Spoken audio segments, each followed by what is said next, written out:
Le revenu universel, est-ce une bonne idée? Le revenu universel consisterait à verser tous les mois une somme à chaque citoyen sans aucune condition. Cette somme serait cumulable avec d'autres revenus, comme les salaires.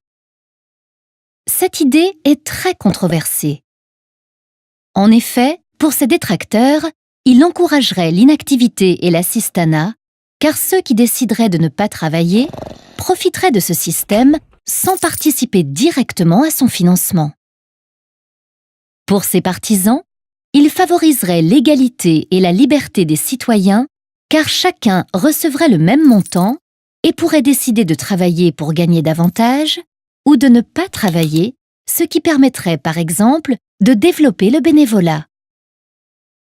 Cependant, les partisans du revenu universel ne sont pas tous d'accord sur ses modalités d'application.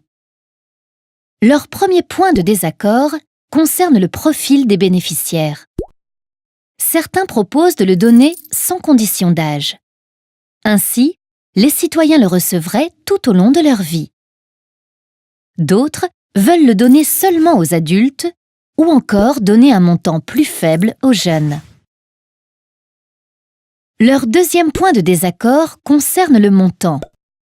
Certains souhaitent qu'il ne soit pas trop élevé, c'est-à-dire autour de 500 €, comme le RSA actuel, pour ne pas encourager l'inactivité.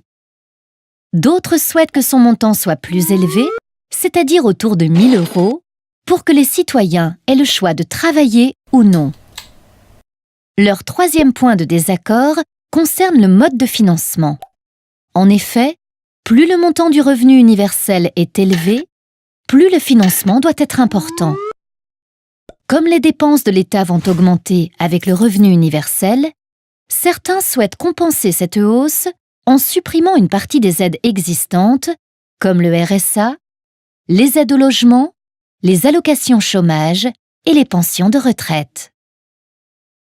D'autres souhaitent financer cette augmentation en augmentant l'impôt sur le revenu ou en créant un nouvel impôt sur les transactions financières qui taxerait les ventes d'actions en bourse.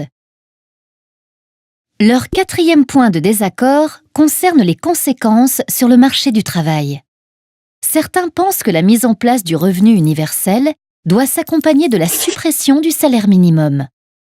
Ainsi, les employeurs pourraient moins rémunérer les emplois peu qualifiés, car ils considéreraient que l'État prend en charge une partie des salaires. Pour les autres, le revenu universel doit s'ajouter au salaire minimum afin d'augmenter le pouvoir d'achat. L'idée d'instaurer un revenu universel revient souvent dans les débats politiques. En Finlande, par exemple, un revenu de base de 800 € par habitant pourrait être instauré en 2017.